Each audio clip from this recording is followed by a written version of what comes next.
Samantala, Malacanang iginiit na walang sinisingle out ang pamahalaan kaugnay sa pagkakaaresto kay dating Pangulong Rodrigo Duterte. Giit ng palasyo, mismong ang dating presidente ang may gawa nito. Si Kenneth Pasyente sa sentro ng balita. Hindi pinupuntirya ang pamilya Duterte.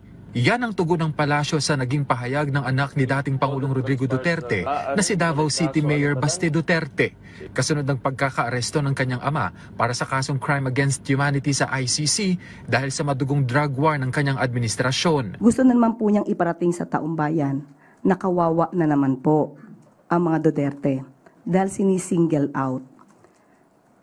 Ang warrant of arrest po ay para lamang po kay dating Pangulong Duterte. Wala pa po ang ibang mga co-perpetrators na nakasaad doon. So hindi po tayo makakaiwas na si dating Pangulong Duterte lamang po ang isurrender sa ICC. Paliwanag pa ng palasyo na ihain ang kasong ito bago pa ang Marcos Jr. administration. So walang sinisingle out dito.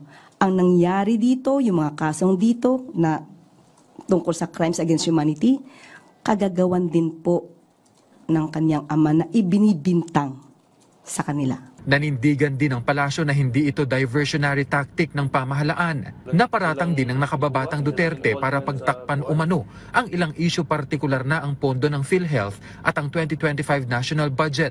Bagay na ayon sa Malacanang ay handa nilang sagutin. Bago po nangyari itong pag-aresto at pag-surrender kay dating Pangulong Duterte, ikakausapin mismo natin ang taga PhilHealth. Meron na po kami. Hindi lamang po namin pinapalabas ngayon dahil nga po ang issue ngayon ay patungkol po dito sa ICC. At baka po hindi maintindihan ng tao kapag ka po ibang issue ang pinag-uusapan. Pero madali pong i-explain kung ano po ang nangyari sa PhilHealth. At yung tungkol po sa GAA, hayaan po natin dahil ang sabi po natin, sumusunod tayo sa principle, enrolled bill principle. Hindi po ito diversionary tactic. Buwelta pa ng palasyo, ang issue ng confidential funds ng Office of the Vice President ang tila hindi na napag-uusapan.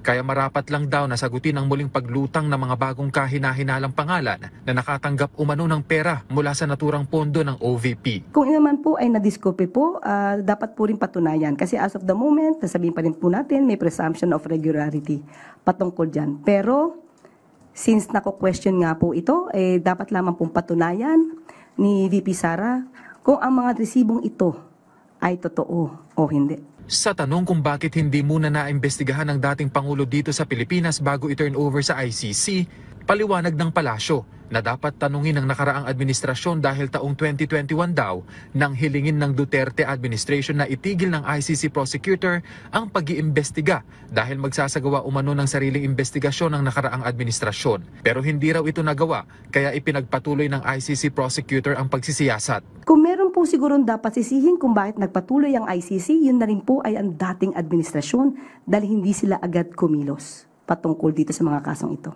na nirereklamo patungkol sa madugong war on drugs. Hindi po ba dapat sila nga muna ang nagsimula para kung meron pong dapat na ipagpatuloy ang Administrasyong Marcos patungkol sa pag-iimbestigang yan ay dapat na simulan na po.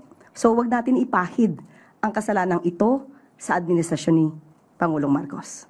Samantala, hindi tutol ang Malacanang sa naging pahayag ni dating Senador Leila de Lima na handa umano itong makipagtulungan sa investigasyon sa ICC. Muli namang hinimok nito si dating presidential spokesperson Attorney Harry Roque na bumalik na sa bansa para harapin ang mga alegasyon sa kanya.